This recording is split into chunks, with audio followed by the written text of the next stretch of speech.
So far we have covered. What was the first topic? Who I am. First topic. Search for happiness. Right? Everybody is looking for happiness in this world, but somehow always there is some or other misery going on. There are, how many type of problems are there? Three broad categories of misery. Adi bhautik klesh, adi atmik klesh, adi daivik klesh. And what is the root cause of these miseries? That's what we want to find out. Right? Why there is misery? I don't want misery, but misery is imposed upon me forcibly. Nobody wants misery. So what is the root cause of misery? Why there is misery in this world? Everything should be nice, everybody should be happy, enjoy. Why there is misery? And then the second topic we discussed was, who am I? First of all, understanding, who am I? What is my real identity? Then we can try to solve the problem at the root. The third topic was, does God exist? Right? Is there anybody really in control? Is there anybody who is the controller, proprietor of everything, who is trying to manage everything? And then if yes, God exists, then who is God? So we discussed this topic. Now we coming back to the first topic. What is the root cause of misery? Why there is so much misery? As if forcibly imposed upon us. And sometimes we see there is people who are trying to be so good. They are doing everything nice, looks like from the surface. But there is still suffering. They are still miserable. And there are so many nasty people in the world who are doing so bad things, so many bad things, still looks like they're enjoying. So why that kind of contradiction is there? Good people should enjoy, bad people should suffer. But sometimes we see it's opposite. So today that is our topic to discuss.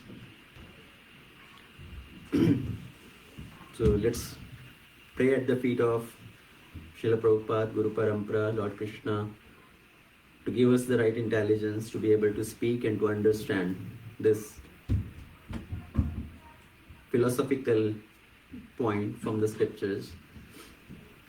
Om Jnana Timirandhasya Jnananjana Shalakaya Chakshuranmilitam Yena Tasmai Shri Gurave Namaha Mukam Karoti Vachalam Pangum Langhayate Girim Yat Kripatamaham Vande Shri Guru Dinatarinam Paramananda Madhavam Shri Chaitanyeshwaram Namo Vishnupadaya Krishna Preshthaya Bhutale Srimate Bhaktivedanta Swami Tinamine Namaste Saraswati Devi Gauravani Pracharine Nirvishesha Shunyavadi Paschatya Deshatarine Jai Shri Krishna Chaitanya Prabhu Nityananda Shri Advaita Gadadha Shrivasadi Shri Gaura Bhakta Vrinda Hare Krishna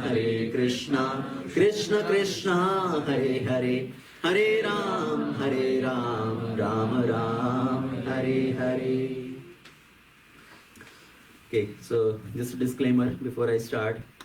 Today's topic may be a little longer. If we really want to understand it systematically, if we want to cover it in a proper manner, this may be a little longer.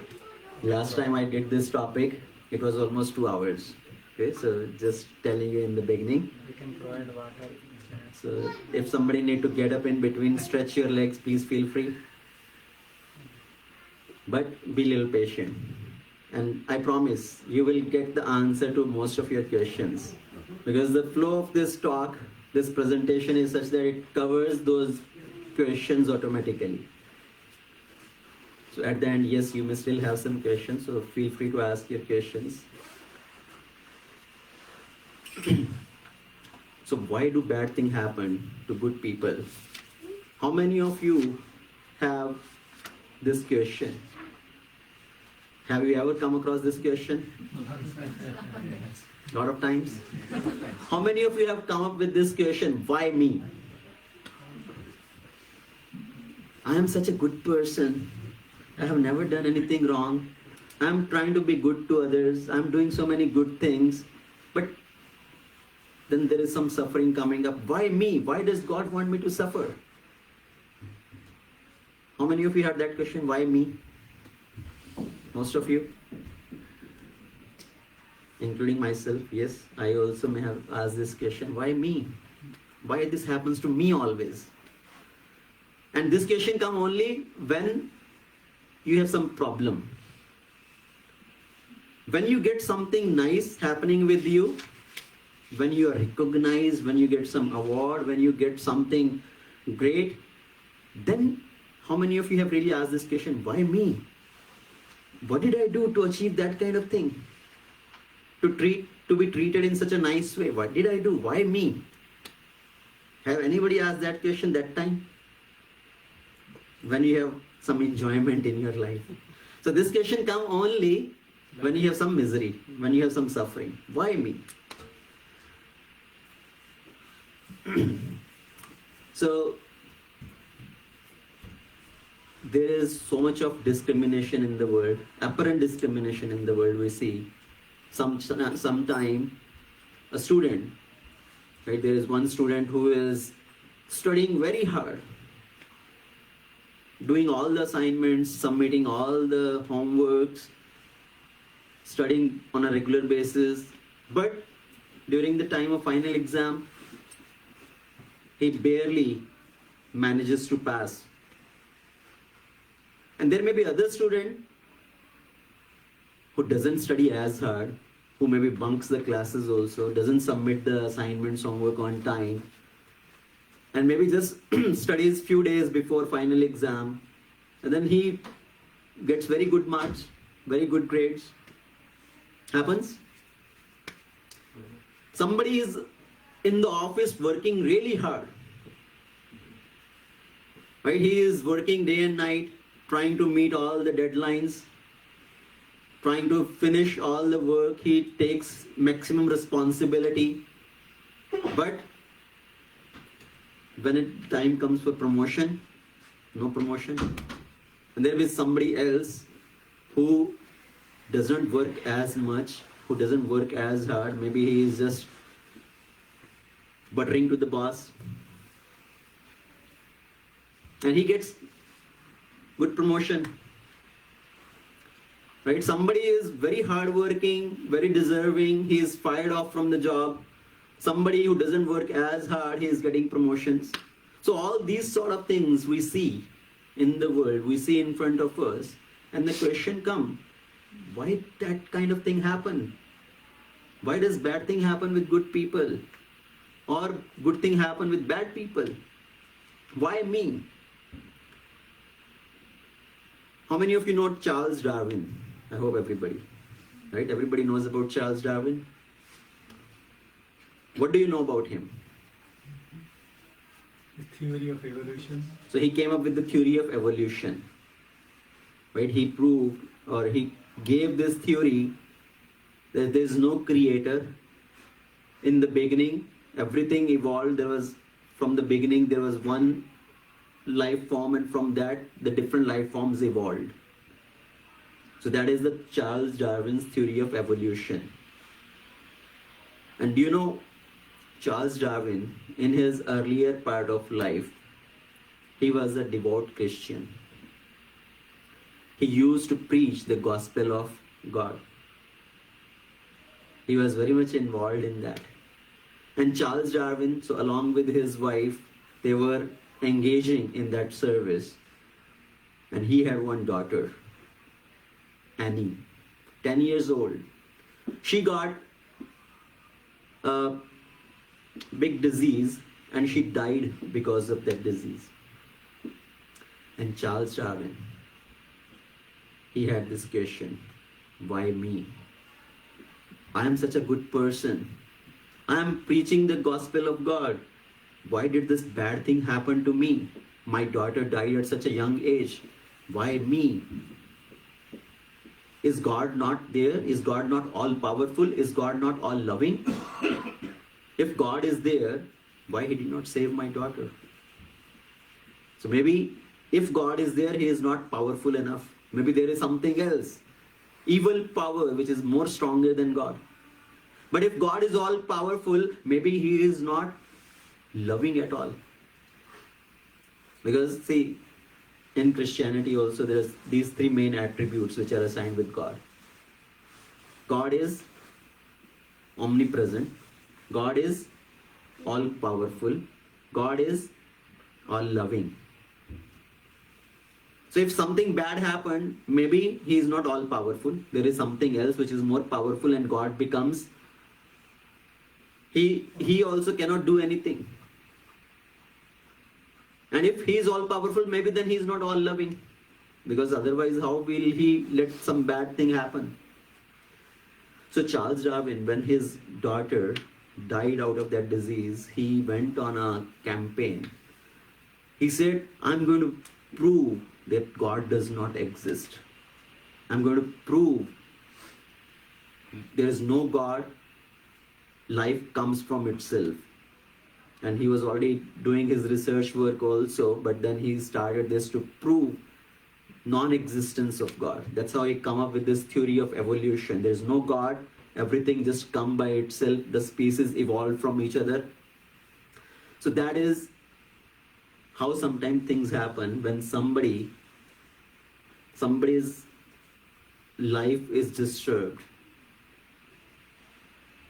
What they speak to God, many times you see, right, people in the movies also, they show people go to the God in the temple, and in front of the temple say, you cannot do that much for me. What kind of God are you?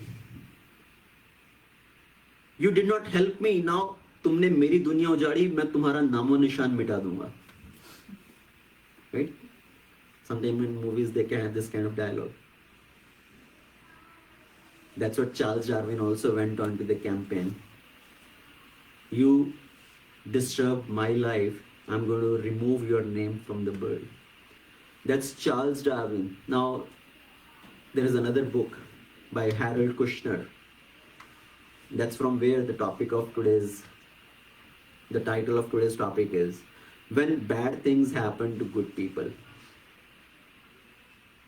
This Harold Kushner, he also had a very similar story. Harold Kushner, he was a Christian preacher who is preaching the message of God. And he had a son who at a very young age got the disease of progeria. Anybody know what is that disease? Anybody? No? They don't grow in height, just age. So the person at a very young age, he starts to grow older. At a 10-year age, he becomes like a 90-year person. So aging too fast. So his son, he got that disease and he died by growing so old at a very young age. At 10 years of age, he was like 90-year-old person and he died. And this person also, he started doubting in the existence of God. Does God really exist? Is he all powerful? Is he all loving? If God was all loving, why he will not save my son? So either he is not all powerful or he is not all loving. And so he wrote this book, When Bad Things Happen to Good People. There is some evil force, which in Christianity they refer to as Satan. From where this word Satan comes, we call it Shaitan. Right? In our terminology, in Sanskrit, the word is Shaitan. The transformation of Shaitan is Satan. So there is something evil force which is more powerful than God, and God also becomes powerless, helpless. He cannot do anything. He can't help it. The things go out of control of God. So this is the scenario which happens in this world, and you have seen in many movie songs also. There is one very famous Hindi movie song. I just thought, let me take that wording here. ये दुनिया बनाने वाले तेरे मन में ये क्या समाई, तूने काहे को ये दुनिया बनाई, काहे बनाए तूने माटी के पुतले, धरती ये प्यारी प्यारी मुखड़े ये उजले, काहे बनाया तूने दुनिया का खेला, जिसमें लगाया तूने जवानी का मेला, गुपचुप तमाशा देखे वहरे तेरी खुदाई काहे को तूने दुनिया बनाई. So what is that wording is? It's kind of blaming on God. Why did you create this material world? Why did you make so much suffering in this world? And now you are sitting there just witnessing, watching it as a mock spectator. That you are not doing anything to remove misery from this world.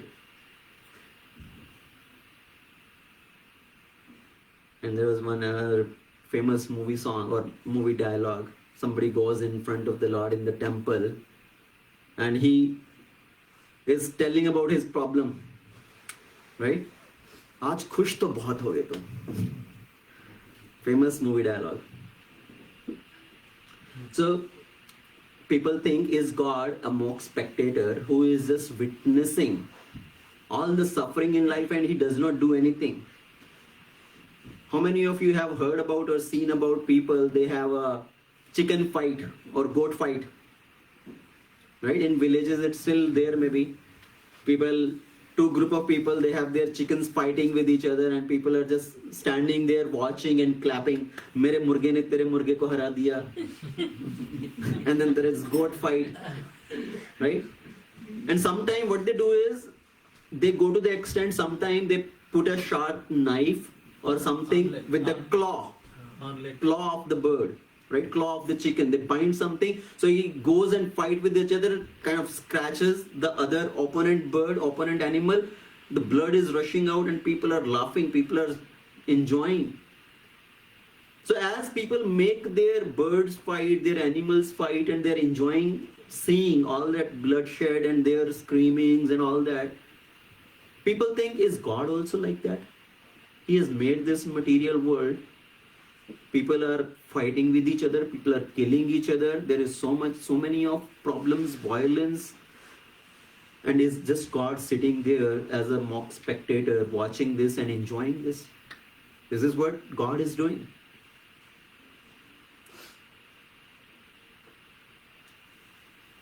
आज खुश तो बहुत हो गए तुम. Right? So people go in front of God and then they ask, say, why are you not solving my problems? Why are you not doing anything? Don't you know what is good for me? You don't have that much intelligence to know what is good for me. What do I want? Don't you have that much power that you can solve all my problems? So what is the root cause of this thought process? The root cause of this thought process is we think, I am best, I am good, I am doing everything right. Right? Based on our understanding, this is what people are thinking. I am doing everything right. And I deserve the best. And God is the order supplier. He should make arrangement for my enjoyment. He should know what will make me happy and he should provide me all those things. If he cannot provide all that, means God is useless. He doesn't have power. So that is the root cause of this problem when we start to blame on God. We think God does not have intelligence, I am more intelligent. I am more intelligent than God, let me tell God what is good for me and he should just make arrangement. I am intelligent and he is powerful. So I am intelligent, I will tell him what is good for me and he should use his power to provide me for those things. So that is how people think in this world. I deserve the best. I should not have any problem in life. But what is the root cause of this problem? Let's come to that point. How many of you know about Titanic? Right? Titanic.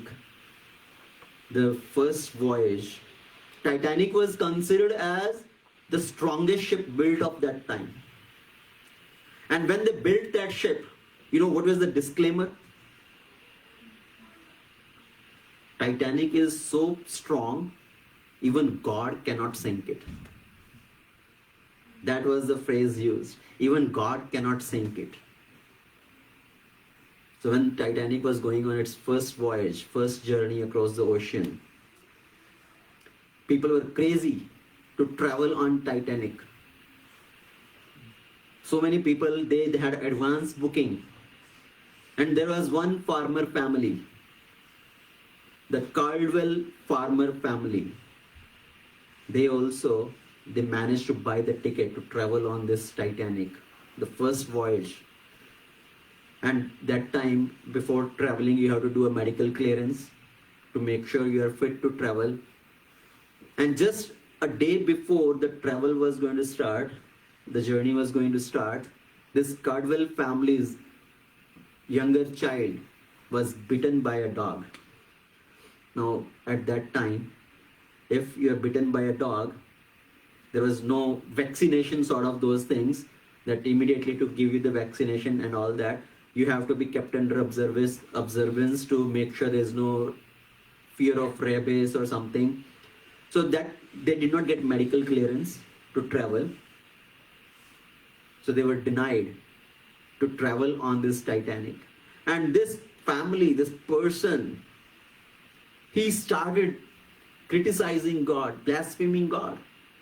See, we struggled so hard, we worked so hard to manage this ticket, to buy the ticket for this travel, and you could not see our happiness. See, what did you do? You make our child bitten by a dog?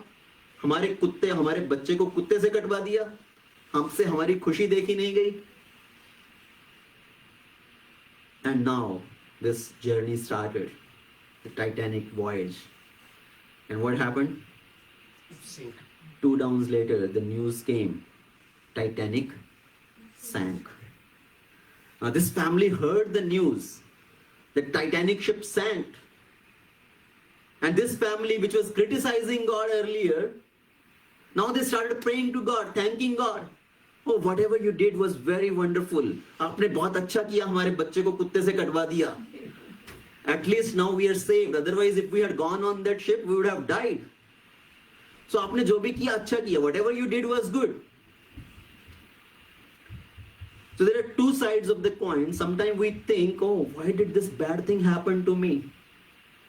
And few days later, you may realize, oh, actually, that turned out to be a good thing for me. It was actually a blessing in disguise. That whatever that happened was in my interest. So this family, earlier they were criticizing God, they were blaspheming God, blaming on God. Now they started thanking God. Whatever happened was good. This has happened in our life. When something wrong happens, immediately we think, oh, this is so bad for me. Why did this happen to me? And we start blaming God. But many times when something good happens, we forget to thank God. What does Krishna say in Bhagavad Gita? Krishna says, I am not partial to anybody. It's not that I am making somebody suffer out of some envy with them and I am making somebody enjoy. I am doing some great favor to them. I am equal to everybody. Samoham sarva bhuteshu name dveshyaste na priya ye bhajanti tu mam bhaktya maititeshu chapyaham. So what does Krishna say? Samoham sarva bhuteshu. I am equal to all the living entities. In fact, every living entity is my child. Aham bija pradapita. I am the father of every living entity, not just human beings, but every species of life, every living entity.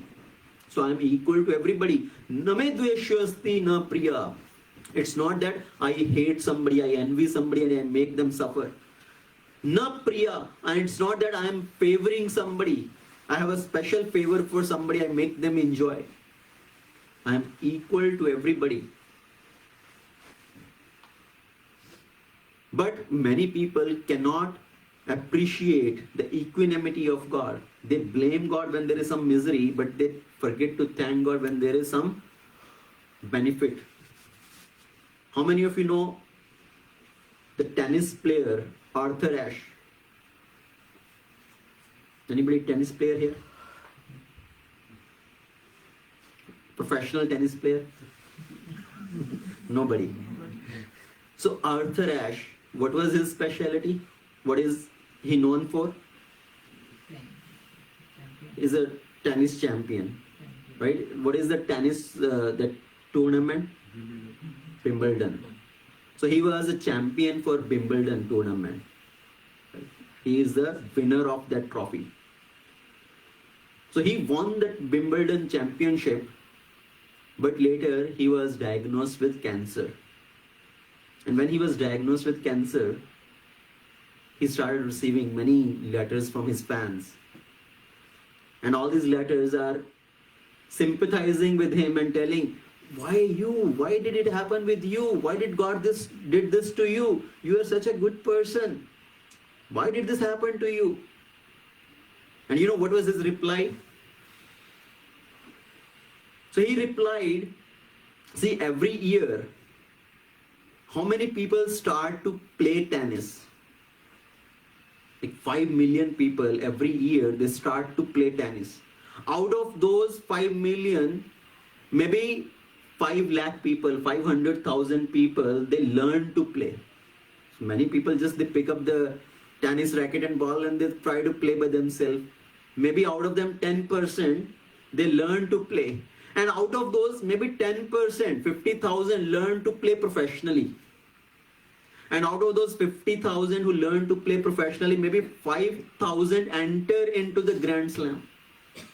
And 5,000 who enter into Grand Slam, maybe 50 qualify for Wimbledon. And only 4 reach in semi-final. And 2 make to the final. And I was the one among them who made to the final, and I was the one who won that championship. At that time, I did not say, why me? Out of those 5 million people, why me? What did I do that you made me reach to that level of success? And now, if there is some misery, when there is some problem has come, then why should I say, why me? So that was his answer to this question. Why me? So if we really want to understand all these things in life, why is there so much suffering in the world? Why there is so much violence and crime and corruption and everything? See, it's a big puzzle. Whatever is happening around us in this world, it's like a big puzzle. How many of you have tried to solve a big puzzle with 500 pieces, 1,000 pieces? You try to put all those pieces together. Anybody has tried to solve the puzzle? So when all these pieces are scattered around, it looks like a really big mess. And you have to put together all the pieces to make a sense out of that. Right? What is the real picture? When you put together all those pieces of puzzle, then you can see that picture very clear. So same way, all these things happening around us may be very perplexing. It's like a big puzzle for us. But if we really understand it through the eyes of scripture, Shastra, Chakshu, if we put together all those pieces of the puzzle together, then the whole picture becomes very clear. Yes, now I can understand why does this happen like this. Then we can stay calm. Then we can stay peaceful. Whatever is happening, Jahi vidhi rakhe Ram, tahi vidhi rahiye. So whatever happens, there is a reason behind this. God has a plan.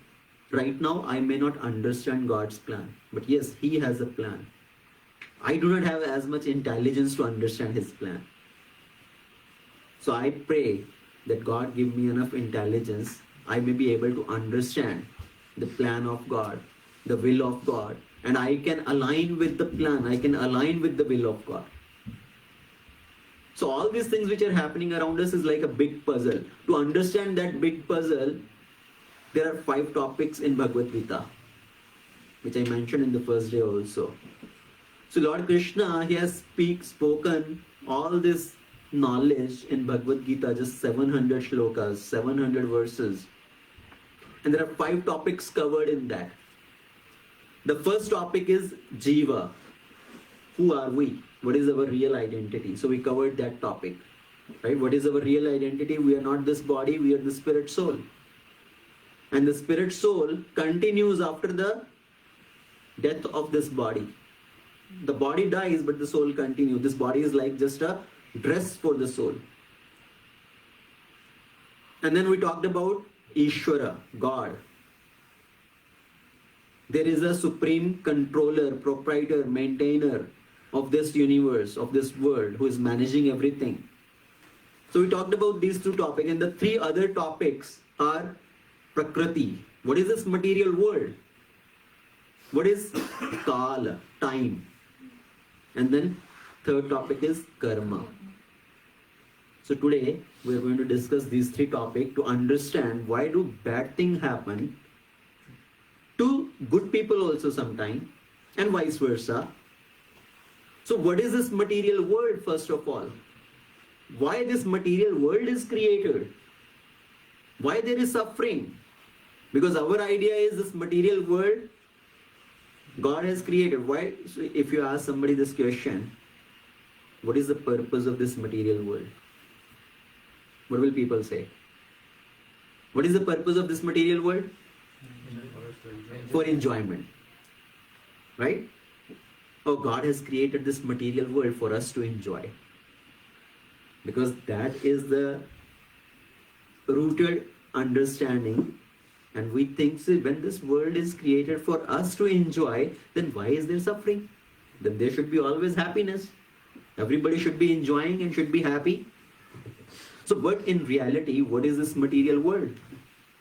So, from where did we come? This Prakriti, this material nature, is described, this whole creation, this material creation and the spiritual creation, everything comprises as Krishna's energy, God's energy. And this material world actually is 1/4 of the total creation. So if we consider the spiritual world and the material world, this material world is just 1/4 of the whole creation. 3/4 is the spiritual world. And this material world is just like a mustard seed in a bag of the mustard seeds. One mustard seed in a bag of mustard seed. That is like this material creation. And out of this material creation, if we talk about our universe, that's how it is. One mustard seed in a bag of mustard seeds. So originally there is a spiritual world. And what is the spiritual world? This is where we all belong to originally in our real position, in our real Savrupa. We all belong to the spiritual world. And the quality of spiritual world is, it says, na tad bhashyate suryo, na shashanko, na pavaka, yad gatva na nivartante, tad dhama paramam mama. So this is also Krishna is describing in Bhagavad Gita. What is the nature of spiritual world? Krishna says, na tad bhasyate suryo, na shashanko, na pavaka. In that spiritual world, there is no sun or the moon or the fire. It is self-illuminating. Yad gatva na nivartante, tad dhama paramam mama. After if somebody attains to that spiritual world once, he does not come back to this material world. So that is the quality, the nature of the spiritual world. So originally we all belong to the spiritual world, but we have chosen to come here in this material world and we are suffering here. Spiritual world is called Vaikuntha Jagat. Right? So you may have heard this terminology, Vaikuntha Jagat. Kuntha. Kuntha means anxiety, distress. So this material world is called Kuntha Jagat, where there is always anxiety, where there is always distress. But the spiritual world, opposite to that, is called Vaikuntha Jagat. In there is no anxiety, there is no distress, there is no misery, there is all happiness. So we all belong to spiritual world originally, but we have chosen to come in this material world. Why? Why did we choose to come in this material world? Because spiritual world, everybody's position is as a subordinate to Krishna.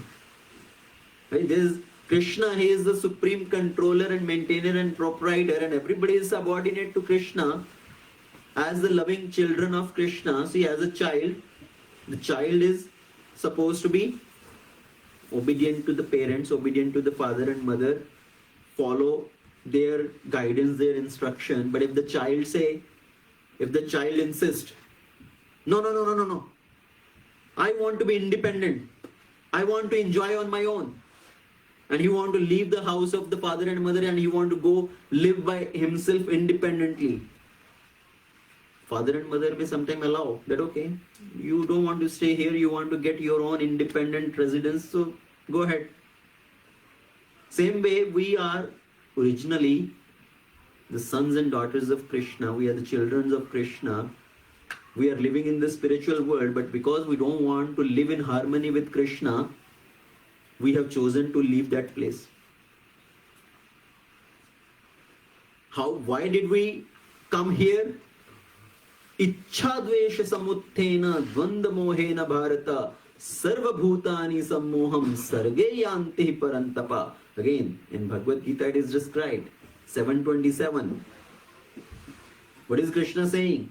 Why we have chose to come in this material world? Ichcha dvesha samuttena dvanda mohena bharata. These two negative tendencies, desires to enjoy independently, and dvesha, enviousness. Why Krishna should be the center of attraction always? Why everybody should serve Krishna? I want to be the center of attraction. Rather than serving, I want servants. I don't want to serve anybody, I want others to serve me. So when we got that envy from the God, and we got that desire to enjoy independently, at that time we are put into this illusion. Dvanda mohena bharata, this duality cover up the intelligence of the person. And every living entity in this material world is suffering now because of that. Ichcha dvesha samuttena dvanda mohena bharata. So because of our desire to enjoy independent of Krishna, we were sent from that world to come in this material world. This material world is created for us to try to enjoy independent of Krishna. And Krishna is not saying there is a guarantee that you will enjoy. Krishna said, you want to enjoy independent of me, no problem. I will create a separate place for you where you can try to go and try to enjoy there. So Krishna has created this material world for us to try to enjoy independent of him. Like in Christianity, there is a story of Adam and Eve. Everybody has heard that story? So what is that story? It says in the beginning, God has created a garden, Eden's garden. And in that there are first two living entities, Adam and Eve. And all of us came from Adam and Eve. Right? That is what this story tells. So originally there was Adam and Eve in this Eden's garden, and in that garden there was one apple tree. And God has forbidden, do not eat the fruit of this tree. You enjoy here, stay here, do whatever you like to do, but don't eat the fruit of this tree. So Adam and Eve, they are living there. One day, as they were walking around, this one snake on that tree started hissing. Shh, shh, shh, come. Started attracting Eve. Come, listen, you eat the fruit of this tree. And he said, no, God has forbidden us to eat the fruit of this tree. No, don't worry. You know why God has forbidden you to eat the fruit of this tree? Why? Because God is envious of you. If you eat the fruit of this tree, you will also become God. You will also become like God. So he is envious of you. He doesn't want any competition. So he has forbidden, do not eat the fruit of this tree. So come, eat the fruit of this tree. So Eve got tempted. And she told Adam also, let's all go and eat the fruit of this tree. So they both, as soon as they took the fruit from the tree and they ate, two things happened. Immediately they were covered up with the duality.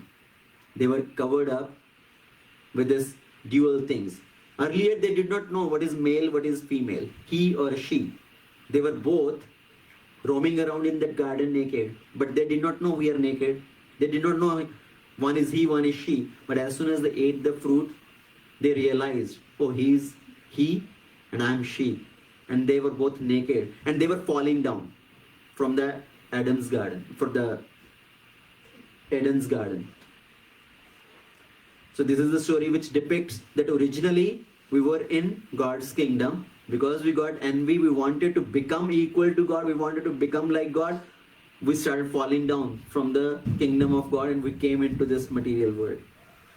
So this story, in a story form, it's telling that same principle, but it's not that way. Actually, there were only two living entities, Adam and Eve, in the beginning, and they fell down because of their original sin. And everybody is tainted it with that original sin. That we all are just generations coming from Adam and Eve. It's much bigger, much beyonder than that. So in our case, is it Manu and Satrupa? It's not like Manu and Satrupa are the first two living entities created in this material world. Right, from Brahma. Brahma created many sages earlier, 10 sages, then Narada Muni, and then the first two human beings, Manu and Satrupa, were created, and they were asked to fill the world with progeny. But coming back to here, so originally we were in the spiritual world. Our original home is the kingdom of God, but because of our desire to enjoy independent of God, we were sent into this material world. Krishna says, you want to enjoy here, nobody will give you any weightage here, because I am one God without a second. So nobody will give you any weightage here, nobody will serve you here. You want to enjoy, I will create a separate place for you. I will send you to a separate place. You try to enjoy, you go there and try to enjoy there. And since then, we have been in this material world and we have been trying to enjoy, we are trying to become big in this world. Before us, so many people have come and go. There are so many people who try to make big in this world. Hitler, Napoleon, Alexander, and what not. There are so many people, they were trying to conquer the world. They were trying to control over the world. But now, where are they? They are part of history. They are gone. But that deep-rooted tendency is there to enjoy, thinking ourselves, I am so great. See, this material world, as I said, this whole material creation is 1/4 of the total creation.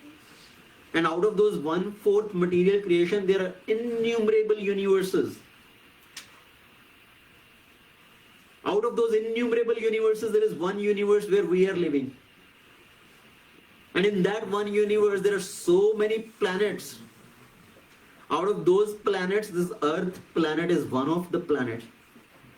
And on this Earth planet, there are so many countries, out of which USA is one of the country. In USA, there are so many states. Out of that, there is one state called Michigan.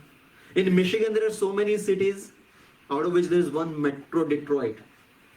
In Metro Detroit, there is one of the suburb, Troy.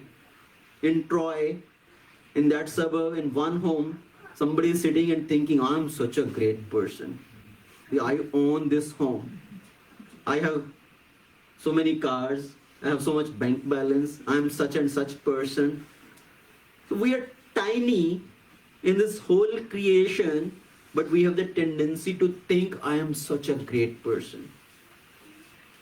And because of that tendency, thinking ourselves, that pride and that desire to enjoy, we are suffering in this material world. So why did Krishna create this material world? For us to try to enjoy. But what is the nature of this material world? Is this material world really a place to enjoy? Krishna said, I am sending you to the place you can try to enjoy, but if you really listen to me, I will tell you, there is no enjoyment. This place is actually full of misery. And Krishna has put two tags to this material world. Dukkhalaya Ashashvatam. So Dukhalaya means this place is full of misery. See, we know Himalaya. Himalaya is house of ice, snow. Oshadhalaya, house of medicine. Vidyalaya, house of education. Same way, Dukhalaya, house of misery. Krishna says, this material world, yes, I'm sending you there, you want to enjoy, you can try to enjoy, but this place is full of misery. But we tell Krishna, no, I'm trying to prove you wrong. Just wait and watch, I will prove you wrong. I will make it big in this world. I will prove you there is no misery, there is only happiness. I will show you how happy I am here in this world. We are challenging Krishna. I will prove you I can enjoy in this world. And everybody is trying to enjoy. Even if there is an enjoyment, that enjoyment is not permanent. That is what Krishna is telling. The second tag, ashashvatam, temporary. Whatever is in this material world, that's temporary. If there is any happiness, that's also temporary. If there is any suffering in this material world, that is also temporary. That's also not permanent. Nobody suffers forever, nobody enjoys forever. Have you seen anybody in this world who is only suffering and suffering and suffering and no pleasure? Or somebody who has only happiness, happiness, happiness, no suffering at all? Anybody can claim that? No, because this material world is ashashvatam, it's temporary. Everything in this material world is temporary. Padam padam yad vipadam. Even if somebody is happy at the moment, next moment there is another misery coming up. So as the misery come uninvited, same way happiness also come in the life. There is pleasure also, but that pleasure is temporary. It's a flickering happiness, flickering pleasure. So this material world has been created. Why did Krishna create that material world? For the rebellious souls who don't want to cooperate with Krishna, who don't want to stay in harmony with Krishna, who want to enjoy independently. So Krishna says, okay, I will arrange for you. You can try to go and enjoy there. Like when a new city is planned. If we plan a new city, okay, tomorrow on the outskirts of Troy, we are planning a new city. What all will you like to see in that new city? You all are in the planning commission to design that city. And you are all asked, okay, tell your wish list.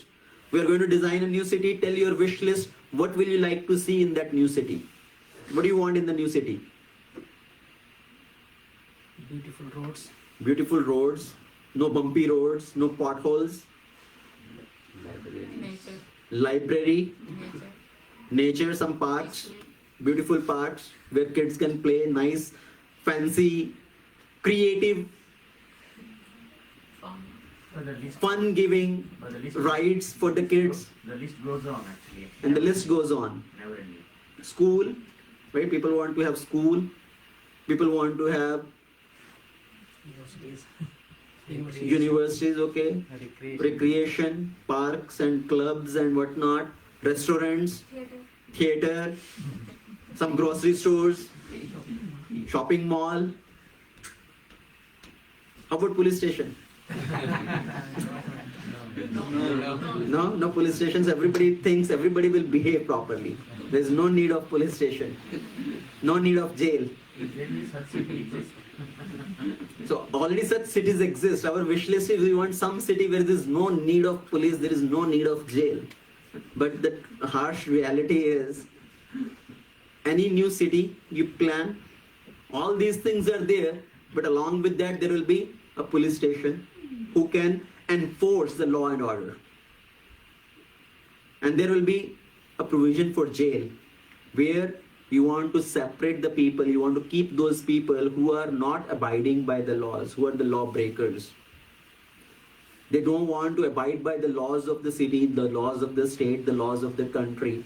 So to keep harmony, to keep the law and order, to avoid any disturbance for other people who are the law abiders, there is a provision for the lawbreakers who will break the law, to separate them from the other people and put them in a separate place that is called a prison house, a jail.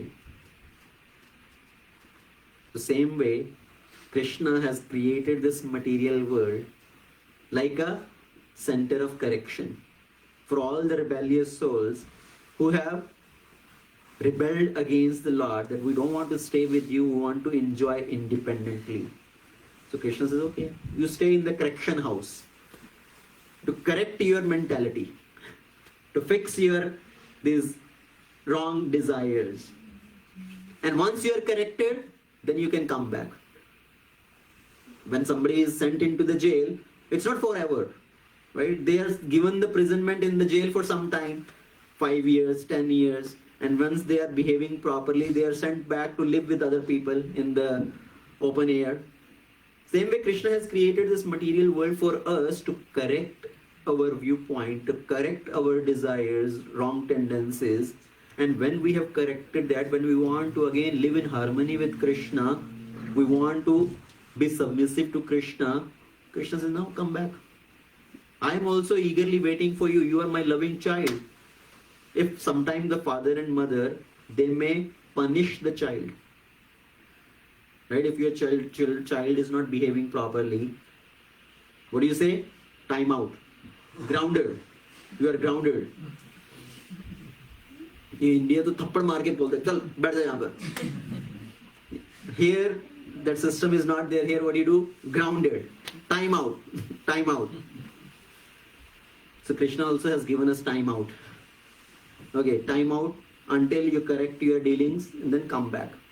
So we have come into this material world. This material world is not really a place of enjoyment. This is a place of suffering. This is like a prison house. Sometimes people don't like the idea of prison house. So I tell them, consider it like a hospital. So either it's a prison house or a hospital. Either a criminal is going to the prison house or a patient is going to the hospital. The ultimate purpose is to correct them, to cure them from their disease, to cure the criminal from his criminal mentality and cure the patient from his disease. That is the purpose. So this material world can be considered as a prison house, or it can be considered as a hospital where we have come to get the treatment. In the prison house, there are so many different type of cells. A B grade cell and a C grade cell and an A grade cell. If any politician who has done some crime, some ghotala, they go to the A grade prison cell, where they have, even though they are in the prison house, they still all the facilities, AC and refrigerator and newspaper and everything. And some other very hardcore criminal, some murderer and all, they will send them to some D grade prison cell where they cannot come out. They are just in a dark room and there is a small hole at the bottom of the gate. They put their food also from inside, from there. Just stay there. And some hardcore criminals, they are bound by the chains. Right? They are not free to move around. They are shackled with chains, only that much distance they can move around. And there are some other criminal who can at least move around in the jail. They can come in the open garden and everything, and they can walk around. So in the prison house also there are different grades of cell. Same way in this material world, even though we are prisoner here in this material world, but there is a different provisions for different living entities. So this material world is like a prison house or the jail. And what is the first thing done when somebody comes to the jail? What is the first thing done when somebody comes to the jail or to the hospital? Change their dress. Right? As somebody comes to the jail, now take off your clothes, and this is the clothes for this jail. So you put on those clothes. And somebody goes to the hospital, admit in the hospital, they say, now remove your clothes, this is the hospital gown. Put on the hospital cloth. Even though now, these days, even if you go for just some regular checkup also, सारे कपड़े उतरवा देंगे आपको. Take off all your clothes and put on this gown. Right? This is a hospital uniform, hospital dress. So first thing is change your clothes. The same way, when we are sent into this material world, the first thing done to us is change our clothes. Give us a proper clothing to live in this material world. So in spiritual world, we have a particular form, particular body. But when we come to this material world, to live in this material world, we need an appropriate body. I gave the example earlier. If somebody is diving in the ocean, to stay longer in the ocean, they need a diving suit. If somebody is going in the space, to be able to live in the environment of space, they need a space suit. So same way in this material world, because this material world is not really designed for us, if we want to live in this material world, we need an appropriate dress to live in this material world. So Krishna, out of his mercy, has created 8.4 million varieties of dresses for us. Based on our desire, in a particular way, how we want to enjoy in this material world, Krishna has created 8.4 million varieties of dresses. 84 lakh तरह के अलग अलग कपड़े design किए गए हैं हमारे लिए. And what are these various dresses? Jalaja nava lakshani sthavaraha lakshavimsati karmayoh rudra sankhya pakshinam das lakshani parahavasah trimasah lakshani manushya chatura lakshani. So it says there are different varieties of dresses. What are these type of dresses? There are 9 lakh of aquatic species. The 9 lakh different varieties of dresses to live in the water. So many different type of fishes and other living entities who are living in the water. So 9 lakh varieties of aquatic dresses. Then 20 lakh varieties of plants and trees. There are so many different varieties of plants and trees and creepers. Then there are 11 lakh varieties of insects. There's so many varieties of insects, so many type of mosquitoes and flies and bumblebees and so what not, different type of insects. And then there are 10 lakh varieties of birds. If we start counting on the finger, maybe you will count only 10. Sparrow, peacock, pigeon and eagle and whatnot. But there are 10 lakh different varieties of birds. And then 30 lakh varieties of animals. And then there are 4 lakh varieties of human beings. Now what does it mean 4 lakh different type of human beings? See, we think human being means one variety. But human beings also, there are 4 lakh different varieties. And it is not just based on the body composition is different also. See, the Daityas, Danavas, Asuras, Manushya, the Gandharvas, the Chanaras, these are all different varieties of human beings. Some has different capacity, different power, some has another type of variety, different capacities. People living in different planetary system. And moreover, it is based on the level of consciousness. Somebody has a very underdeveloped consciousness, somebody has more developed consciousness. So like that, there are 4 lakh varieties of human beings. So why all these different varieties have been created?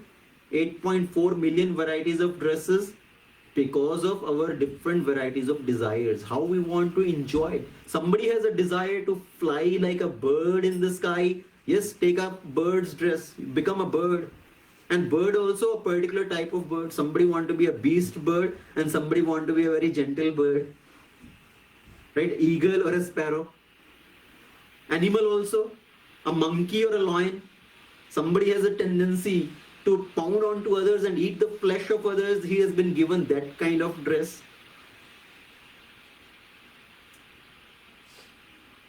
So all these different varieties have been created, and we see so many different type of living entities in this material world, because in this material world, first thing is change the dress. Okay, now we came in this material world, we got the change of dress also, we are in a different variety, and now in that dress, we are going from one dress to another dress.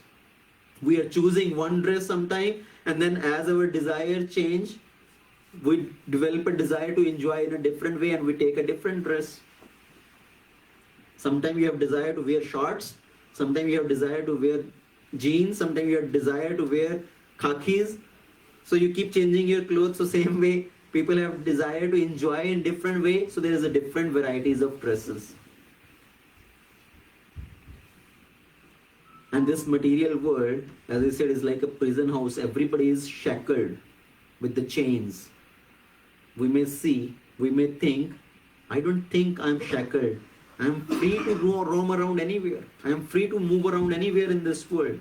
Today I am in Detroit, tomorrow I can go to Chicago, day after tomorrow I can go to India. Where is the chain? I'm not bound, I'm free to move around anywhere. But sorry to say, we are all bound by the chains. What are these chains? The chains of the modes of material nature. The mode of passion, ignorance and goodness. Sattva guna, Rajoguna and Tamoguna. These are the three modes. Mixing with these three modes, there are different varieties of chains formed. Anybody has seen making of a rope? How they make a rope? So they take three different strands of thread, they kind of twist them around, make a thicker one, then they take such three and then again they twist them around, make another thicker one, then take another three such that twist them around and make another thicker one.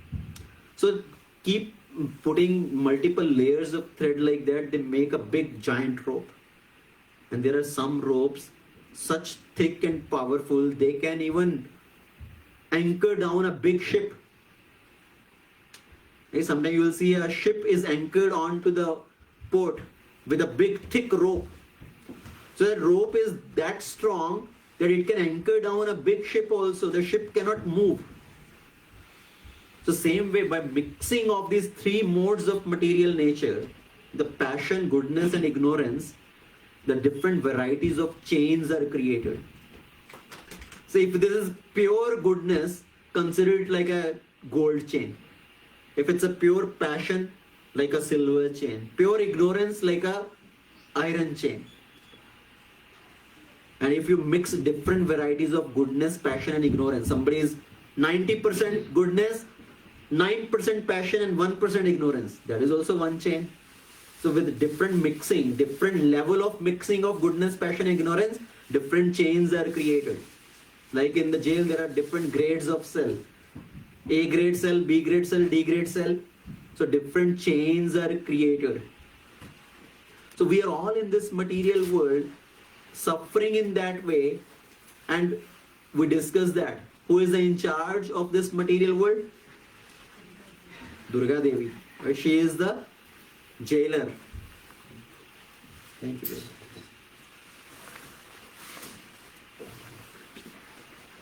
So like in a jail, there is prisoner and a jailer. Same way in this material world, we all are the living entities residing here, and Durga Devi, she is the in charge.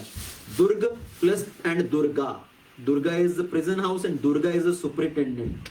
And with this, the three spokes of her trident, she is imposing these different varieties of miseries. Adi Bhautik Klesh, Adi Atmik Klesh, Adi Devik Klesh.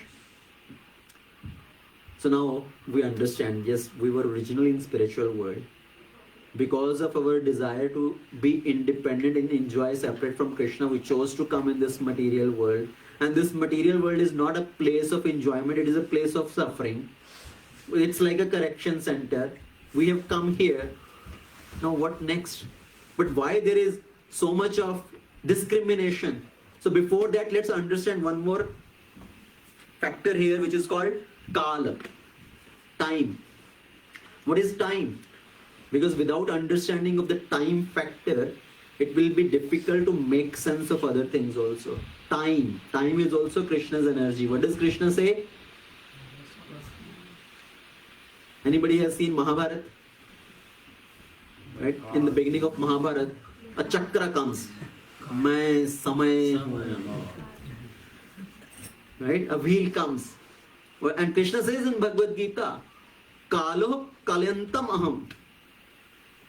I am time factor. So time is also Krishna's energy and time is cyclic. That's why the cloak is always made in a circular form. Even though the clock outside shape may be rectangle, but inside the wheel, it goes in a circle only. There is a day and night, 24-hour circle. The yugas. We know there are 4 yugas. Satya Yuga, Treta Yuga, Dwapar Yuga and Kali Yuga. And again Satya Yuga. So that's a cycle. So the time is cyclic. Time is Krishna's energy. And under the influence of time, all these various things happen. So Kalo Asmi, Krishna says in Bhagavad Gita, I am time. Under the influence of time, people try to perform so many different activities. They try to become big, but this time does not stay forever. Time does not wait for anybody. Time is considered as the greatest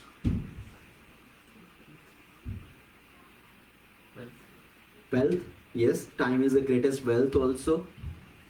And it's also said, time heals everything. समय सभी घाव भर देता है. Time heals all wounds. So everything changes with time. There are 6 types of transformations which we all go through. We take birth, we grow, then we produce byproduct, then we further age, then we dwindle. So these are the 6 different transformations. Everybody goes through these transformations. Even a plant comes out from the seed, then it grows, then it produces something, byproduct. What is that? Leaves or the flowers or the fruit. And then it further grows, then it starts to dwindle, and then it decays. So everything goes through this transformation. And under the influence of time, time does not stay for anybody, time does not wait for anybody. Now, we come back to our topic after understanding this background. Now we come to this topic still. Okay, I understand Krishna created this world. Now this is a prison center or a correction center for everybody. But still, why some people enjoy and some people suffer? Right? Is Krishna partial? And we know Krishna has already said, I am equal to everybody. Samoham sarva bhuteshu nameh dveshyasti na priyo. I do not envy anybody and I am not favoring anybody especially. I am equal to anybody. Then why there is suffering? Who determines which person will get how much misery and what type of misery?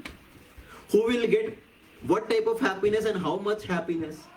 So who determines this? Is there any rule behind this? Is there any logic behind this? Or is everything happening out of chance?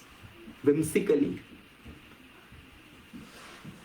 So how does all this happen? Is there any law behind all that? How many of you think we have capacity to choose something in our life? Are there certain things you can choose in your life? What kind of things you can choose in your life? You can choose your life partner, right? You go to see the girl. If you like the girl, then you make that arrangement. Yes, I want to marry this girl. Or the girl can also say, no, this boy is, I don't like this. I don't want to marry him. So yes, you have a choice about your life partner. Anything else which we can choose? Job. Cars. Which car I want? Car. Yes, I can choose a car. I want to drive a Camry or a Acura or a BMW. So I can choose. I have a choice of where I do want to work. I want to work for General Motors or Ford. Ultimately, it depends where I get a job. But I have a choice of a profession. I can choose if I want to become an engineer or a doctor or a lawyer or a businessman or a CA accountant or something. But sometimes you don't have that choice also. It's forced upon the parents. Stamp at the birth time. This child we're going to make doctor. This child we're going to make engineer. But yes, we have certain choices in the life. We can choose certain things. But can we choose everything in our life? What kind of things we cannot choose? Parents. So, You cannot choose your birth and death. yes. We can choose. between See, we can choose our life partner, we can choose the house where you want to live. You want to buy a 2-bedroom apartment or a 4-bedroom apartment or a big bungalow. So we have certain choices. We can choose what I want to become as a profession. But there are certain things which we cannot choose. We cannot choose our parents. How many of you had a choice? I want to be born in the house of this particular father and mother. Otherwise, everybody will say, I want to be born in the house of a billionaire and millionaire and Birlas and Tatas. Right? So we don't have a choice of our parents. You don't have a choice if somebody is born with $1 million in his account or with $1 million debt on his side. You don't have a choice. Somebody is born ugly or somebody is born handsome. Nobody has that choice. Nobody has a choice. See, some are born with silver spoon in their mouth. Somebody are born very handsome, very beautiful. Another person is born with some deformities, with some ugliness, with some disabilities. Some people are born, as I say, handsome. Somebody is born ugly. Somebody is born very strong. Right? They have a strong physique. Somebody is born with disability. Somebody is having a lot of intelligence. He can make into some big professions. He has been given proper resources and facilities. He can become a researcher or a scientist or an engineer or a doctor, but the other person does not have enough facilities, enough resources, and he end up doing some labor work. So somebody is born with silver spoon in their mouth. He has given all the nice facilities. As soon as he is born, he rides into a big luxury car to come from hospital to the home. Another person does not have any facilities. He is maybe given birth on the roadside, not in even a proper facility. Or maybe somebody is born to a parents who don't have any facility.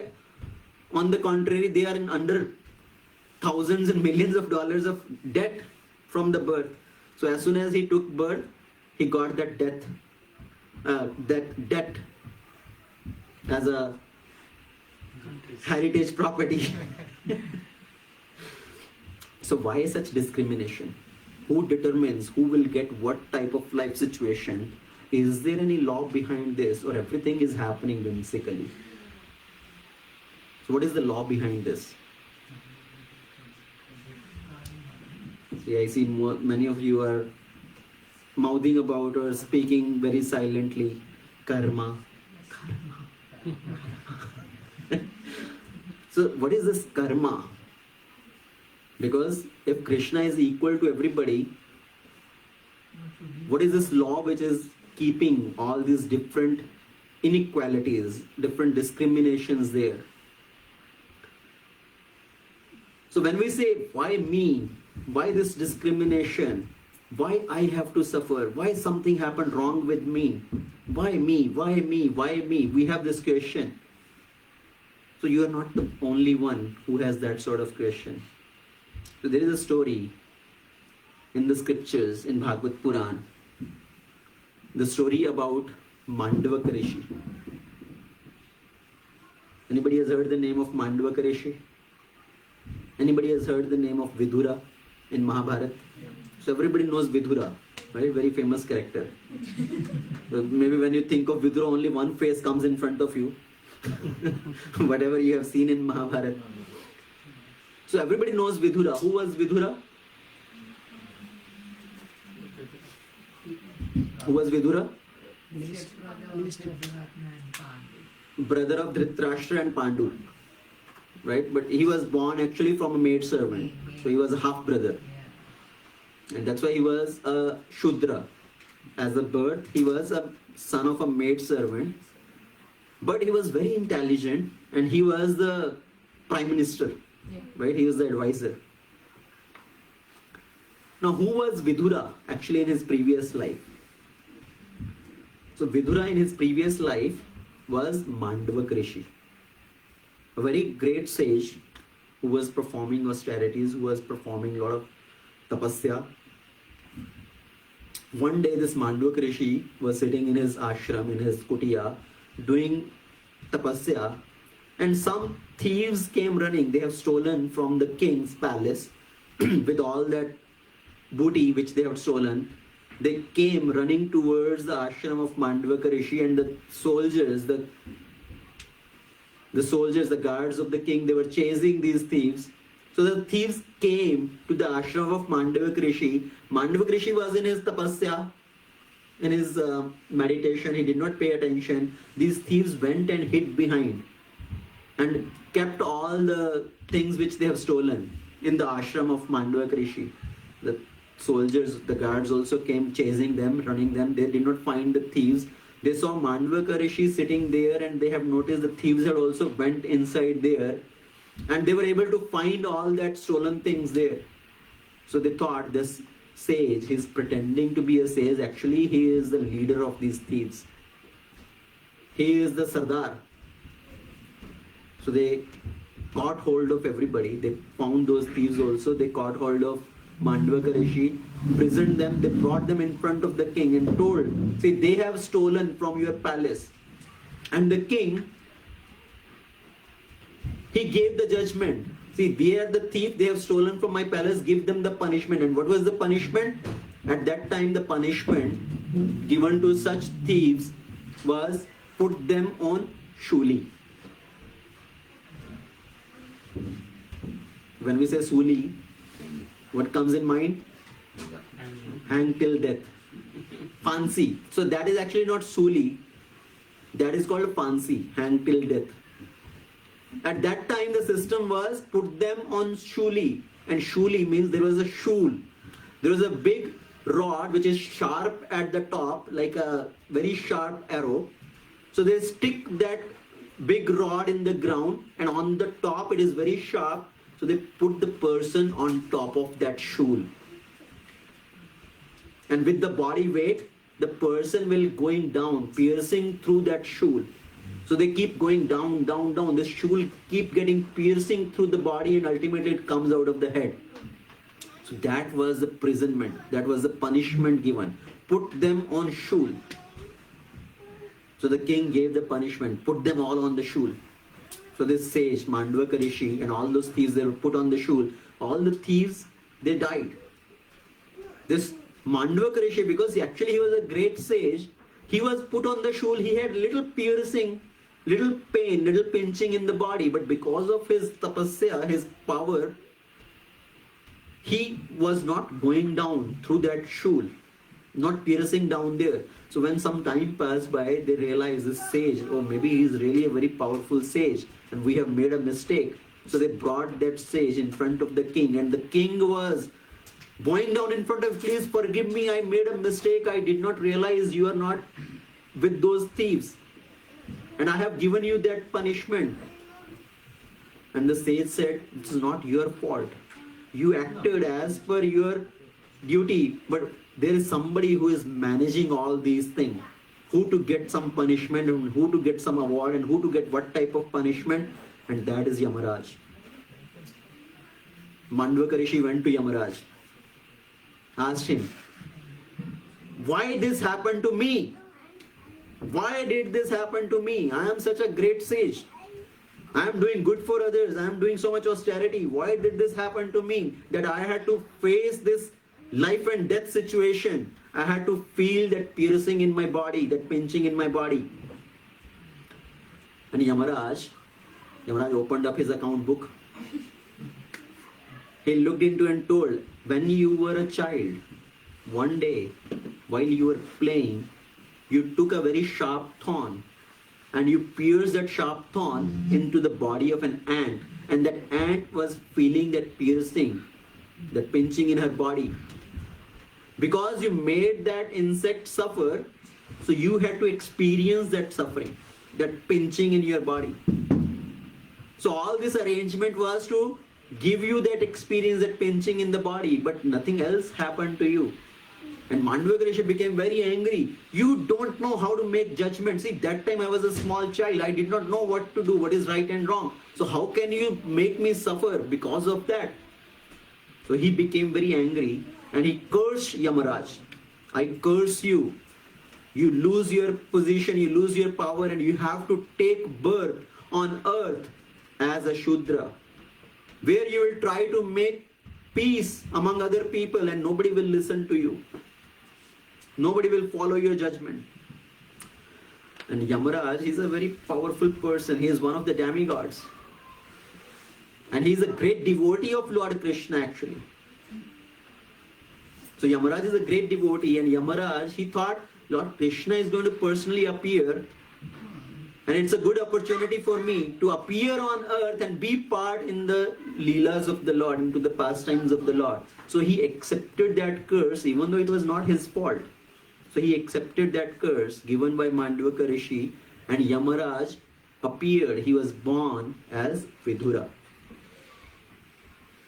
And Vidura was trying to make peace between the Pandavas and Kauravas, but he was never successful. So this story, in the beginning I have told this story to make the point, when something bad happens, every time this question comes, why me? But there is a concept behind this, there is a law behind this. And what is that law? That is called the law of karma. See, this word karma has become very famous now. It has gone into global dictionary. Right?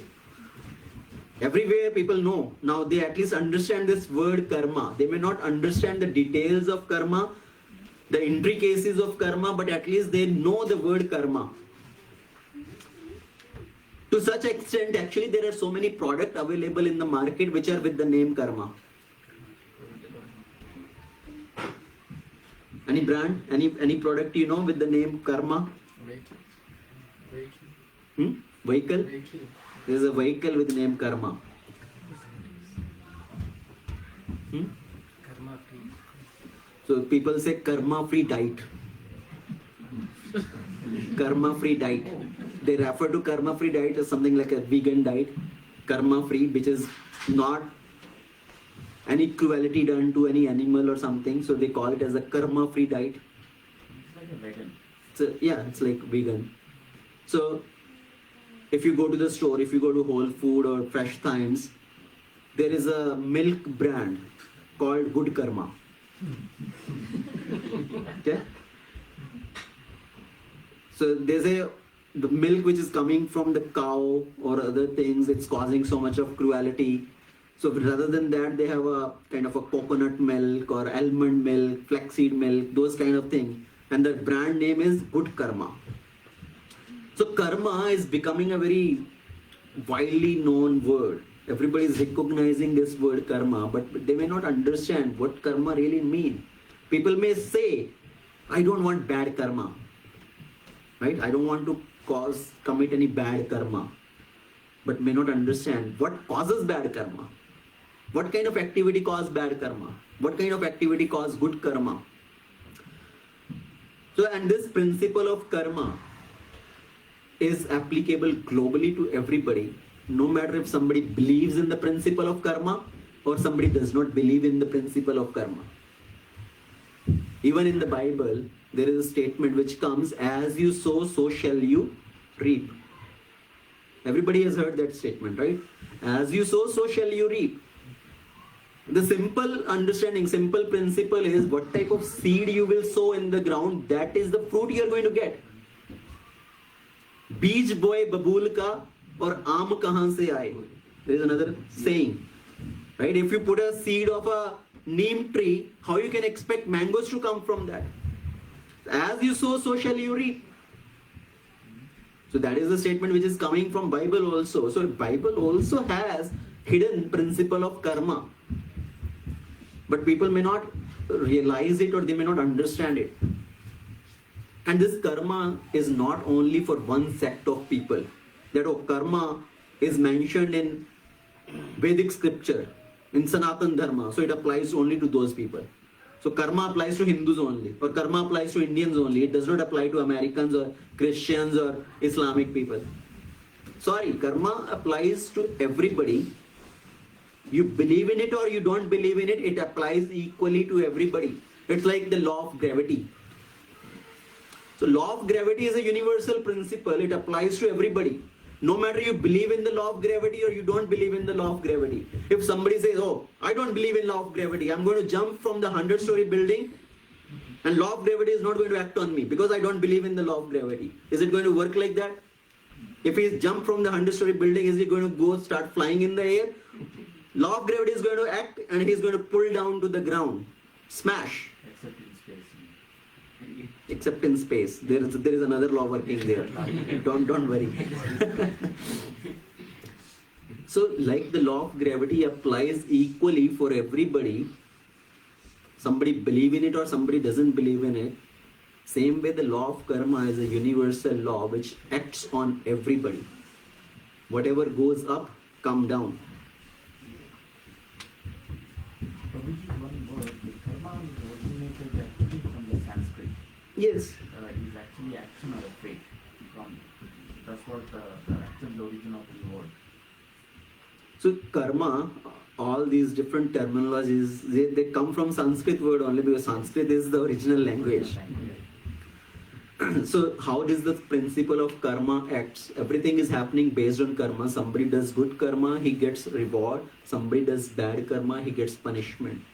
And who has put together this law of karma? Lord Krishna. The Lord has put together this law of karma. But now when this something good is happening, somebody is getting punished, somebody is getting rewarded, is it Lord partial to them? Lord is indifferent to all these things. He is like a judge.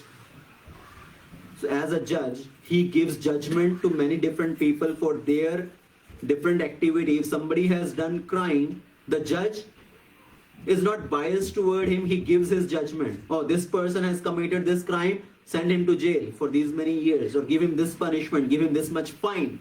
And another person who is the law abider, somebody is a very good citizen, and the judge may give him some nice judgment, he may reward him also. So the judge may punish somebody and judge may reward somebody. He is unbiased.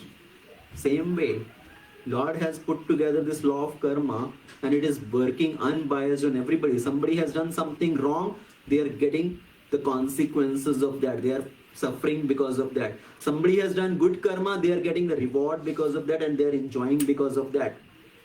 So the background reason why suffering happens is because of our own karma, which brings in the suffering. So the judge may give some rigorous punishment to somebody and he may reward lakhs of compensation to another. So what is this karma? Any definition? Anybody want to say the definition of karma? It is an action or a fate. So generally we say karma means any action performed is karma. Is that right? Yes.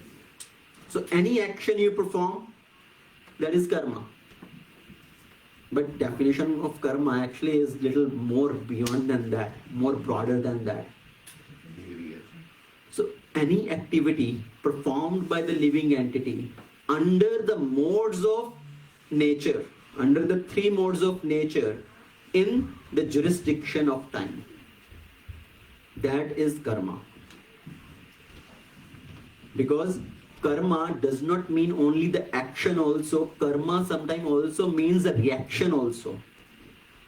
See, when somebody is suffering, somebody is getting some consequences, लोग क्या बोलते हैं? ये तो हमारे कर्म है. Right? So karma also refers to the reaction also. What we are facing as a consequence. And Newton has given third law. Newton's third law. What is that? For every action there is an equal and opposite reaction. The same way, for every activity we perform, there is a reaction for that activity. If we do something good, a good result will come. If we do something bad, a bad result will come. So actually it's not Newton's third law. Actually it's nature's third law. Nature's law. For every action there is a reaction. So karma principle also work like that. For every action there is a reaction. Now there are different type of actions. We can categorize the action into different categories. What are these different categories of actions? So as per the description, as per the Shastra, we can define the action as bad action, as a good action, or action which does not bring in any reaction. So first category is sukarma. Karma is a general broader sense. Karma is further subdivided into sukarma. Sukarma means good karma. You do good action which will bring some good result. Then there is called vikarma. Vikarma means bad action which will give bad result. So what is good and what is bad? Who will decide what is good, what is bad? Is it based on my own understanding? I think this is good or I think this is bad. It's my thoughts. It's my thoughts. Right? So one may say, oh, it's based on my own understanding. I think this is good. Yes. So sometimes people say, whatever you feel like doing good, just do that. Well, is it our own whimsical idea what is good, what is bad? Actually, this is defined in scripture. Anything followed, anything done by following the rules and regulation of scripture, that is called sukarma. Anything performed against the rules and regulation of scripture is called vikarma. शास्त्रों के सिद्धांतों का उल्लंघन करके जो कार्य किया जाए वो क्या है? पाप कार्य, विकर्मा. और शास्त्रों के सिद्धांतों के साथ जो कार्य किया जाए, that is sukarma. So sukarma and vikarma, good action and bad action. And there is a third category which is called akarma, which is interesting concept. Akarma is Nothing. It's not mean not doing action. That's not the meaning of akarma. Akarma is the action which does not bring any reaction. Now how wonderful. Right? You do some action but you don't get the reaction. That is actually called akarma. And Bhagavad Gita, Lord Krishna says, Karmano hayapi bodhavyam bodhavyam cha vikarmana akarmanascha bodhavyam gahna karmano gati. What is good action? What is bad action? What is the good result? What is the bad result? The intricacies of karma is very difficult to understand. Gahana karmano gati. It's very difficult to understand the intricacies of actions. What will bring good result? What will bring bad result? Why I am getting this result or that result? So action now we understand. Let's talk about different type of reaction also. Because if we don't understand the reaction, we will not be able to make sense of why there is suffering in this world. So what are the different type of reactions? One is called instant reaction. Like we have instant dhokla, instant idli, instant mixer. Right? Everything, people want something instant. Chutki bajate ho jaye. Instant coffee. So like that there is a reaction which is instant reaction. What is that instant reaction? You did something and all of a sudden immediately you got the reaction also. So there are some actions like that. You do action and immediately you get the reaction. For example, if Raju Prabhu is walking on the street and he slaps somebody and that person moves back and turns back and slap him even harder. Instant reaction. Right? So you did something and immediately you got the result. The reaction of that. There is another type of action which is called little delayed reaction. The reaction comes maybe within few days or few years. Little delayed reaction. You did something previous day and the result will come next day. Like COVID test. Like COVID test. Like COVID test. So you did the test today, result will come tomorrow. So in the morning you get up and you feel some itching sensation, some burning sensation in your stomach. And you are thinking, what did I do wrong? Since morning, I haven't done anything wrong. I haven't eaten anything wrong. Why am I getting this burning sensation in my stomach? And the doctor asks you, just go back and flashback. Think about what did you eat something last day? Did you eat something last night which is causing this bad burning sensation? And the person thinks, oh yeah, yesterday I went to that beach shore and I ate that chaat papadi, very spicy. And now I'm feeling that burning. So you did something previous day and you're getting the result next day, the reaction next day. So little delayed reaction. And there is some reaction which is even further little more delayed. Result may come after a few months or even after a few years. You sow the seed of a tomato plant. Today you sow the seed. The result will come after a few months. Right? You will get the fruit, the tomato, after a few months. You sow a coconut tree. You sow the seed of a coconut tree. The result will come after 20, 30 years. By the time you start getting the actual fruit from the tree. So that is delayed reaction. Somebody is smoking, is a chain smoker. You tell him, this is bad for your health, why are you smoking? He says, don't worry, nothing happens. See, I've been smoking for 5 years or 5 months, nothing happened to me. Oh, just wait and watch. 10 years, 15 years down the line, that person gets lung disease, lung cancer, mouth cancer or whatnot. What is that? Earlier the person was saying, I'm enjoying, see, nothing happens, don't worry. But then the result is coming, it's in the pipeline. Just wait. That is delayed reaction. And there may be some reaction which may not come in this lifetime. The result one may have to suffer, one may have to face the result of his action in the next coming lives. That's even further delayed reaction. That's why the reaction, we call it as prarabdha karma and aprarabdha karma. Prarabdha is what is mature state right now. What you are facing right now. That is your prarabdha karma, which has fructified. And aprarabdha karma is what is in the seed form yet. It has not fructified. It is still in the seed. The seed has not sprouted yet. So the result may come in the next lives to come. That's why we say the mills of God grind slowly but exceedingly fine. भगवान के घर धेर है पर अंधेर नहीं है. Because that signifies this principle. One should not think I have done something wrong and I escaped the law of karma. Nothing happened to me. Yes, right now has nothing happened to you. But you haven't escaped. For example, somebody may escape the state law or the law of the country. Somebody has killed 100 people and the cops are not able to catch him. And the person may think, see, I have oversmarted the cops. I did the crime. I did not leave any clue behind. I have escaped the state law. So somebody may escape the state law. Somebody may escape the country law. But nobody can escape the law of God. Nobody can escape the law of karma. Somebody may think, see, that person killed one person, he also got life sentence. I killed 100 people, I also got life sentence. So I escaped. इतना बड़ा कांड किया फिर भी उतना ही सजा. But the law of God works in different way. One has to suffer that many number of time how much he has committed the crime.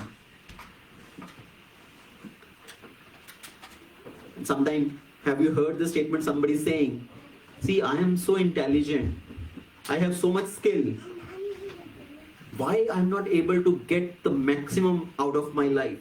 Why I am not getting the result? Why I am not able to make it big? I have the potential, I have the potency, I have the skill set. Why I am not able to get the most out of it? Because we are bound by the law of karma. One gets only as much as is sanctioned in his quota. Even though somebody may have the potential in this lifetime, but one is bound by the karma. The example I give is a cow which is bound to the tree with the rope. When the cow is bound to the tree with the rope, it can move only as much as the length of the rope. It can move around the tree only that much distance. Even though the cow has the potential, if you leave that cow free, that cow has the potential, it can walk hundreds of kilometers. It can go from one place to another place. It has the potential, But because the cow is bound by the rope to the tree, it can move only that much. So same way, even though we may think, I have the potential, I have the necessary skill set, I have everything. But why we are not getting the most is because we have bound with the law of karma. As much as we are sanctioned, only that much we are going to get. Somebody may be studying very hard, day and night, but he gets only 50% marks. Somebody studies very less, but he gets A grade. Somebody works day and night in the office. He is just maintaining his life with that salary, he is not getting any increment, any promotions. Another person, he does little bit once in a while, he just comes up with some nice crazy idea and he gets big promotions. Because of we are bound by the law of karma. Whatever is sanctioned based on our karma, we are reaping the result of our karma. Now, the climax. For the question we have, why sometimes good people are seen suffering and some bad people are seen enjoying? This is also based on our karma, because we have been reaping the result of our previous karma. Right now, somebody may be doing all good. Right? We may be thinking, see, in this life I am such a good person, I have never harmed anybody, I have done everything right, I have done all good karma. Why bad things are happening with me? Because still the result of some previous bad activity, maybe done in previous lifetime, is coming up now. Somebody right now is doing very bad activity, nasty activities. He is such a corrupt person, but he is given such a nice facility, nice opulences and everything. He is enjoying because he is reaping the result of some previous done good activity. He is reaping the result. But rest assured, whatever bad activity he is committing now, he has to pay through his nose. He has to suffer for those also. It is just coming in the pipeline. And to understand this, the example is, how many of you know the silos to store the grain? Right? In the olden times, now also in villages, people have like a very tall container. It's called silo, where they put all the grains, they store the grain. So for example, there is a farmer. He did very nice crop in the first year.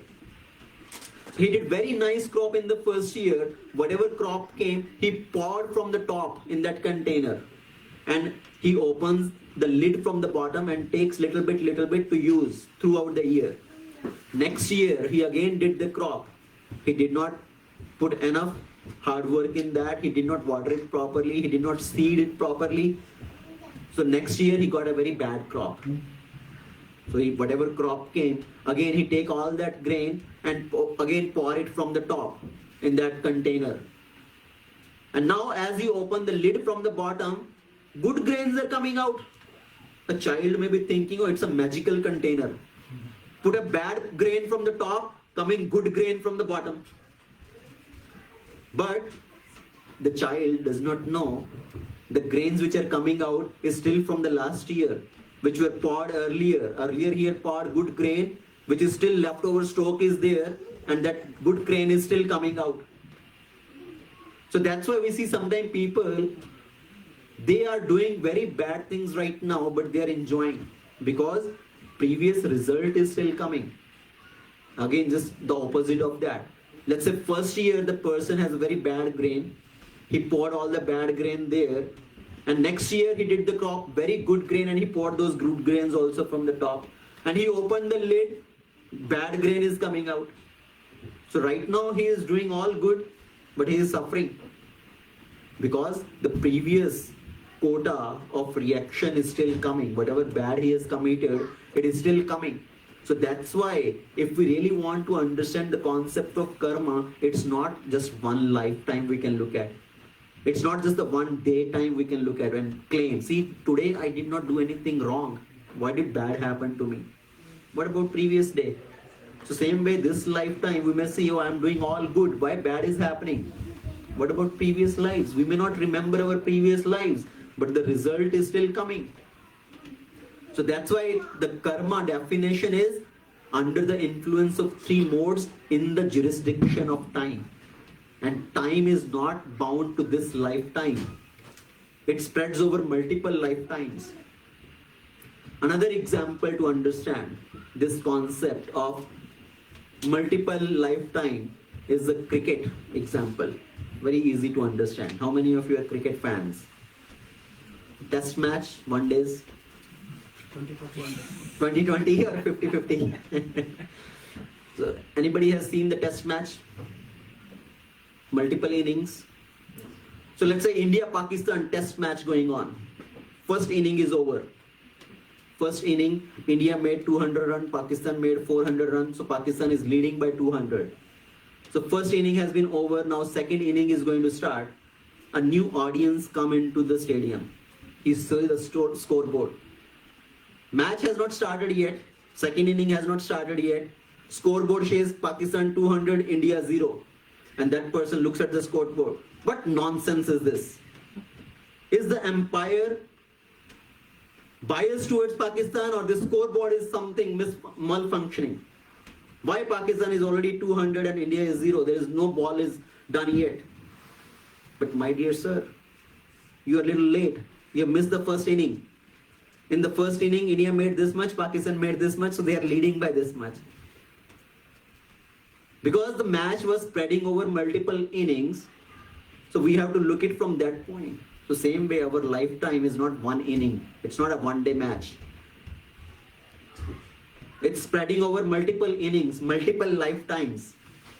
And the scoreboard which we are seeing right now, the balance of sufferings and enjoyment is spreading over from multiple lifetimes.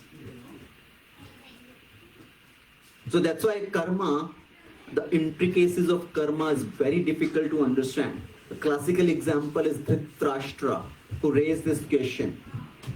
So everybody knows Dhritarashtra, the blind king, who had 100 sons. All the 100 sons got killed in the war of Kurukshetra. He was very upset. And he raised this question to Krishna. Krishna, why me? Why did this happen to me? First of all, I was born blind. And then I got 100 sons. And all my sons are killed in this war. Why me? Why did this happen to me? What did I do wrong? First of all, I was not given the right on the throne because I was born blind. Then such bad thing happened with me. So Krishna said, you are looking at this lifetime, but I can see your previous 100 lifetimes and beyond that also. 50 lifetime back, you were the son of a hunter. And when you were a young boy, in your playing mood,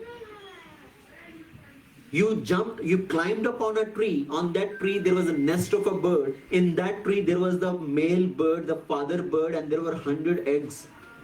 The 100 baby birds there.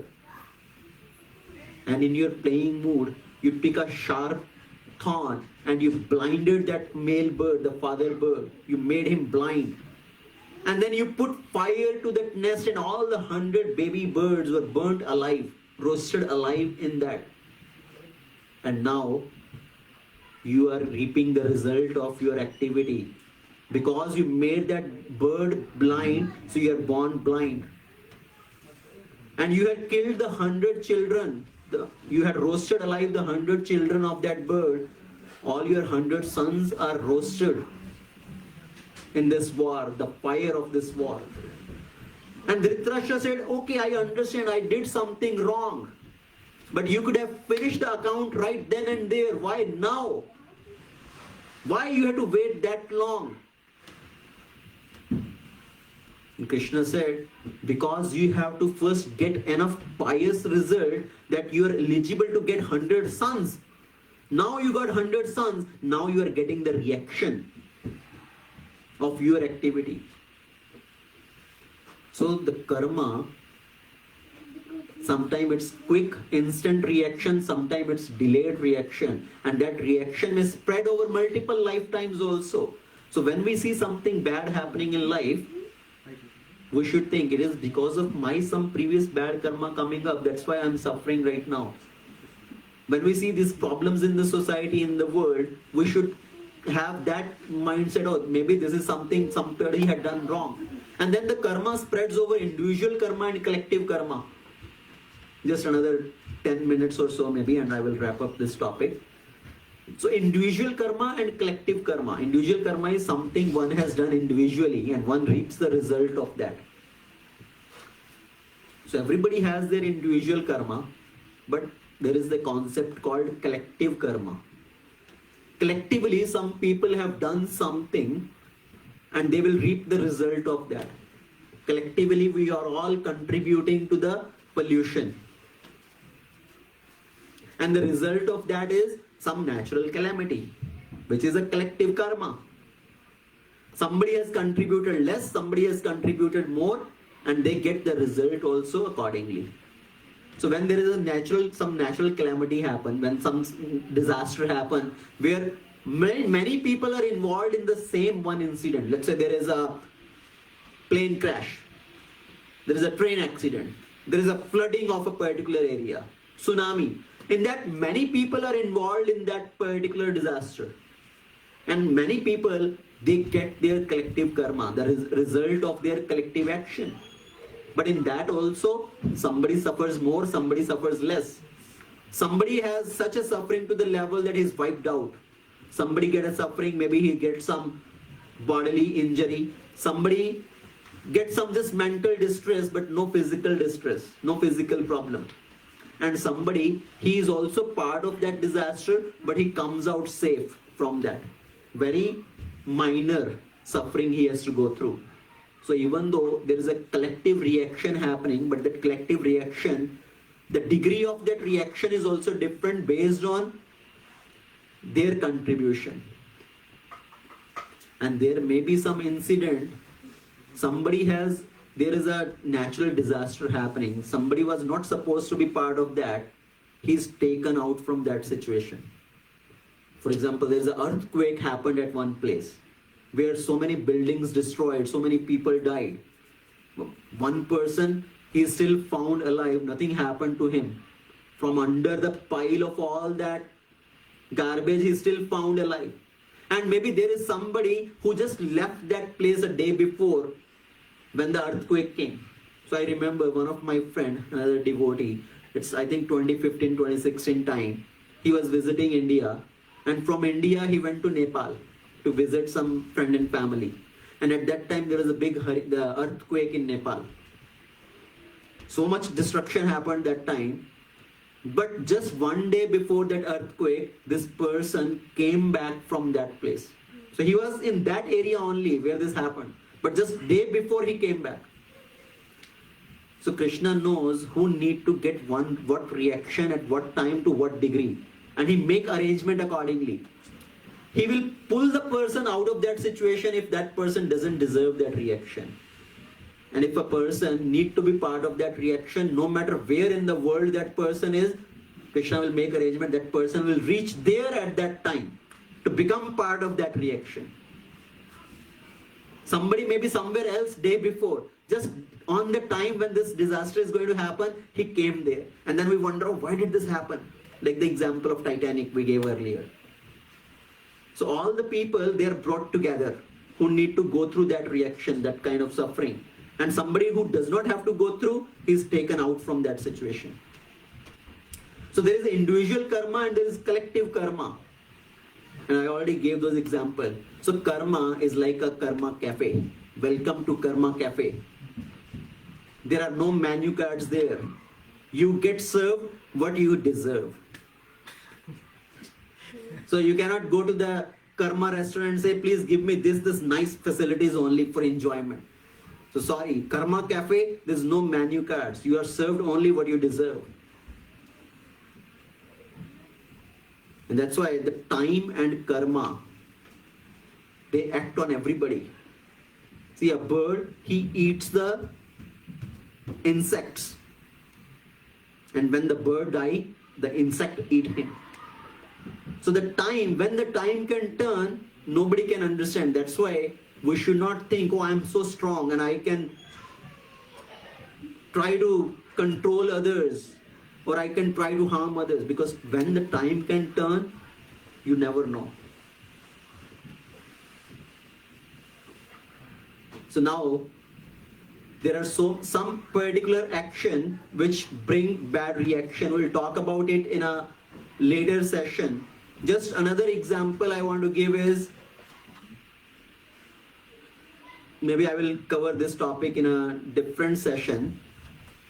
Now, can we say, earlier I did not know about the intricacies of karma and how the karma act. I was working under ignorance. So I should be given concession, or I should be given some relaxation, or I should be released from that reaction, because I was under ignorance. I did not know. Can we say that? If a child put a finger in the fire, is the fire going to think, this child is innocent child, this child is acting under ignorance, he doesn't know fire will burn, so let me not burn it. Fire is going to act equally.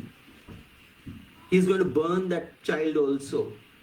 The same way the law of karma acts on everybody, ignorance is no bliss in this scenario. Ignorance is no excuse in this scenario. If you come to this country and you start driving, you don't follow the laws, you miss some stop sign, you jump some red light, the cops is going to come and catch you, and then the cop is going to give you a ticket. And you try to argue with the cop. Sir, I just came from India. There we drive like this. There we drive on the right side. Here we drive on the left side. I did not know the rules. So please forgive me this time. Just give me a concession. Next time I will remember. What is the cop going to say? Here is the ticket. You have to pay the ticket so that you remember next time. You have to pay through your nose to be able to remember this. So ignorance is no bliss. It is your responsibility before you started driving. You have to understand the laws. You have to understand the rules. What are the rules of driving? If you don't follow the rules, you have to suffer the consequences. So same way, we have got this human form of life. It's our responsibility to know how I should act and how I should not act. That's why the human form of life is a very responsible life. Athato Brahma Jigyasa. Therefore, you should inquire. One should know, see, I've got such a high level of consciousness now. I have got a human form of life. So what is the purpose of my life? I need to understand. So we need to understand that manual before starting operating. How to operate this human body. I need to understand. So that's why ignorance is no excuse in this case. And the another question comes, karma and vikarma, both are binding. One cannot think, see, I did 8 good karma, I did 3 bad karma, so 8 minus 3, 5, so 3 bad karma are nullified, let me enjoy the result of 5 good karma. So sorry, it does not work like that. If somebody start taking a pen and notebook and start recording every activity. So I did this good karma. Okay, I did this bad karma. I will do another good karma, nullify the bad karma. So I did 4 good, 4 bad, nullified. All balanced. So carry a scale with you to keep a check and balance of your good and bad karma. So sorry, it doesn't work like that. If somebody does any good karma or somebody does any bad karma, you have to get the result of all. If you did some good karma, you will get the good result. If you did something bad karma, you will get the result of bad. So both are binding. One should not think, I want to do only good karma. I will try to avoid bad karma. And that's what generally people start thinking. Do good, avoid bad. Be good, avoid bad. But even if you are doing good, you are still bound in this material world. If somebody is bound with a golden chain, it is still bounding. So then, what should I do? Good is also binding, bad is also binding. What do I do? So the solution is, we need to spiritualize our good activities. See, sinful activity and pious activity, both are binding. If somebody does sinful, he has to suffer. If somebody does pious, he has to get good result. But he has to still come back to get his good result. If somebody is a very good citizen, he is all following the laws, everything, he is paying his tax and doing everything good, maybe they will call him on the stage to get his reward. But he is also called to get the result of his good activity. So good and bad both are binding. Pious, sometimes people think, oh, we need to do pious activity, right? So we can get the result, good result. People want to do pious activity like distributing clothes, distributing food, distributing medicine, doing good for others. Yes, that is pious activity, no doubt in that. We are doing good to others. But ultimately, pious activity is also binding. If somebody is distributing clothes to the poor people, so it's a pious activity, it will make sure next life you never go naked. Somebody is distributing food to others, you will never go hungry. Right? You are doing some pious activity. You will get the reward of that. But ultimately it's binding. It's not freeing us from this material world to go back to the spiritual world. So what is the solution is, we need to spiritualize our pious activity. And how do we spiritualize our pious activity? That is the topic of our next 2 sessions in this series. How do we really conduct our life in this material world? How do we spiritualize our life, our pious activity? So this material world, as I said, it's a place which Krishna has designed for us to try to enjoy. But after trying to enjoy, when we get tired, we want to go back to Krishna. Yes, I have tried all my best. I am sick and tired now. Please allow me to come back. It's like when a small child, a 3-year or 4-year-old child, if they want to do cooking, they go to their mommy, I want to do cooking, please let me do some cooking. How many of the mothers will allow the 3-year-old, 4-year-old child to do actual cooking in the kitchen, play with those sharp knives and forks and play with the fire? Will anybody allow? What will they do? They will give him a toy kitchen. Okay, this is toy kitchen for you. You try to play here. Whatever you want to do, you do your immediate cooking here. You cook, you clean, you do whatever you want to do. This is toy kitchen for you. And the child is busy all day playing with his toy utensils, toy stove and toy oven and everything. And at the end, when the child is very tired playing all day, he's hungry, where does he go? Mommy, I'm hungry, give me something to eat. And mommy says, see, you were playing all day, you were cooking all day in your toy kitchen. Can't you have anything to eat there? That was all play stuff, not real stuff. There was no real food there. I need to eat something. So he runs to the mother. That's what Krishna has done. Krishna has given this play world, a toy for us to play, to try to become happy, try to be the center of attraction. And we are trying hard in this material world, playing around, trying to become big in this world, and we get tired. And when we are having some suffering, some problems, then we run towards Krishna. Enough. Now I am very tired. Please, I need some happiness. Where do I get happiness? How do I get happiness? And Krishna says, yes, you can come to me. I will give you the real happiness. And Krishna says in Bhagavad Gita, Sarva dharman parityajya mam ekam sharanam vraja aham tvam sarva papebhyo mokshishyami ma shucha. Just come back to me, surrender unto me. I will take care of all your sinful reaction. I will relieve you from all the sinful reaction. What about just sinful? All type of reaction, all good and bad reaction. I will take care of that. I will burn up all that reaction. Just come back to me. So all we need to do is we need to go back, approach Krishna, take shelter of Krishna, be submissive to Krishna. And Krishna is like a big fire. In Christianity there is concept, God is suffering for others' sins. Oh, Jesus suffered for others' sins. And people think, oh, maybe Krishna is like that Krishna is saying, I will take care of all your sins. Is Krishna going to suffer on our behalf? No, Krishna doesn't have to suffer. He is the Supreme Lord. He is the controller of everything. He is like a big fire. He can consume all the sins. He can burn up all the sins.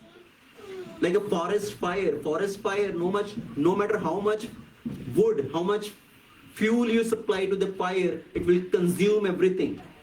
So same way, Krishna is like that big fire. It can burn up all the piles and piles, mountains of reaction, and purify us completely. So Krishna is there to take care. Krishna is calling out to us, turn towards me, I am waiting for you, come back to me. Why you have left me? Try to enjoy separate from me, you come back to me. But we are turning away from Krishna. No, let me try one more time. Let me try again to be enjoyer, be happy here. But when we turn towards Krishna, then Krishna releases us from all the suffering. And now comes the classical question. Why then there is suffering to devotees also? Sometimes we see devotees are suffering. Prabhuji asked the question last time. Why Krishna did not save the devotees in Bangladesh? Why this misery happened? Why devotees also suffer? First of all, we have to understand the suffering and protection of Krishna. What does the protection of Krishna really mean? We think protection in our understanding, protection means some physical protection. Yes, Krishna says, I will relieve you from all sinful reaction. But there is something called prarabdha, our current life, which is already going on. It has certain fructified result which we have to go through. And Krishna's protection is not only at the physical level. When we become the devotee, it does not mean our body will not grow old. We may not fall down. We may not get hurt. We will not die. Because disease, old age, death, they are the harsh reality of this material world. This material world is designed like that. Nobody is immune to that. When we become devotee, it doesn't mean from physical level, we will not have those sort of things. So Krishna's protection is not only at the physical level, but Krishna's protection is a wholesome protection. It extends from physical to emotional to spiritual level. Emotional protection. Krishna gives us emotional stability. To understand how the things are happening, why the things are happening. And then spiritual level, that is the main protection offered by Krishna. Because this is not the only life. This life spreads over multiple lifetimes. After this life, there is another life. And if somebody has suffered, somebody has gone through some consequences, some suffering in this lifetime, somebody left his body, Krishna has taken them from that situation and maybe given them a better life situation. Maybe Krishna has taken them back to his personal abode where there is no more suffering there anymore. So here they were suffering and Krishna has taken them beyond this suffering. And sometimes the misery comes in the life of devotees. See, classical example, Draupadi, the Pandavas, they had to suffer. Why suffering comes in the life of devotee? Because it's Krishna's arrangement to show to the world, to glorify his devotees. See how great they are. Even among all this suffering, among all these calamities, they are taking shelter of me. They are surrendering unto me. So it is to set an example for us to follow. See, they have done in the middle of all those sufferings, why I cannot do, even in the peaceful situation. Prahlad Maharaj had to go through so much suffering. He was tortured in so many ways. He was put in fire. He was put under the feet of the elephant. He was put into the pit of snakes. He was thrown from a mountain cliff. So much suffering. But he always kept his faith in Krishna, and Krishna always protected him in all situations. So to show to the world, see, when all they can do among all these calamities, why we cannot do? To glorify his devotees, sometimes Krishna put them in that suffering, and sometimes the suffering comes as a test also. Are we really strong in our faith? Or our faith is going to be shaken up when some small problem come in life? So that comes as a test also. And sometimes, yes, there is some leftover lingering reaction is there because of which we suffer, but Krishna minimizes that suffering. If your finger get cut or something, what we should think? Out of my sinful reaction, maybe I deserved much bigger reaction. Maybe my hand could have cut. Maybe I could have died in that situation, but Krishna gave me a very small token. He minimized my suffering, minimized my reaction. And sometimes Krishna puts his devotees into that situation to wake up the rest of the world, to fulfill a bigger purpose behind it. Classical example I give is Abhimanyu. Abhimanyu was a young lad. He was killed in the war of Kurukshetra by 6 people fighting with him together by cheating. He was killed in that way. Question may be asked, why did Krishna let it happen? Why Krishna let Abhimanyu die? Abhimanyu was nephew of Krishna. But through Abhimanyu, Krishna took Abhimanyu from that situation. He gave him a better life form, but through Abhimanyu, Krishna fulfilled a bigger purpose. And what purpose was that? Krishna had to destroy all the army of Kauravas. And the warriors which were on the side of Kauravas, was it really easy to destroy all them without taking to the foul means? But Krishna made them, because they took the wrong methods, so they were all annihilated by following the same tactics. So to fulfill a bigger purpose, sometimes Krishna puts his devotees into that situation. And we may think about these devotees who had to go through the suffering in Bangladesh and many other parts of the world. Krishna is fulfilling a bigger purpose. We may not be able to understand. Of course, Krishna is taking them from that situation to a better situation. But now through this incident, what has happened all over the world? So many people have waken up now, who were sleeping, who were thinking, oh, everything is all good, we are all good in this, nothing is happening. But now people have waken up. They know there is risk and we need to protect dharma. Otherwise, people will keep sleeping. To solve a bigger purpose, sometimes this misery comes. So we have to understand in all these different ways why something bad happened. There is a bigger plan behind, and not get bewildered. And the another one last concept is, yes, there is suffering, there is misery in life. It's very easy to say, to finger on that person, oh, this person is suffering, it's because of his own karma. Maybe he is reaping the result of his karma. That's okay, let him suffer. So what is our duty? When you see somebody suffering, is it okay to blame on that person and say, yes, this person deserved because he may have done something wrong, so let him suffer? What should I do? Why should I interfere? So there is a concept of karma, but on top of that there is concept of dharma. Yes, maybe he is suffering because of his karma, but when he is suffering, what is my dharma in that situation? My dharma is to try to offer him some comfort. Yes, see, example is your parents grow old, they get disease. Will you tell, my parents, they are suffering because of their own karma, what can I do? Let them suffer. What will we do in that situation? What is our duty, our dharma in that situation? To take care of your parents, to serve them. So extend that principle in the world. When we see people suffering, yes, they may be suffering because of their karma, they may be suffering for whatever reason, but what is our duty, what is our dharma in that situation? Because what Krishna sees is what we done when we have seen somebody in problem. Did we turn our back towards them, or we came forward to help them? That is going to cause our next karma. Because if you turn your back towards them in the time of their suffering, when you could have done something for them, because you did not do, you also created karma, further vikarma. So we have to understand the concept of karma. When we see somebody suffering, what is our dharma in that situation? Not turning our back towards them, trying to offer them a physical comfort, a mental, emotional comfort, a spiritual comfort. The best thing we can do for them is spiritual comfort, spiritual benefit. So that is the concept of principle of karma, which applies on everybody. Why do bad things happen to good people?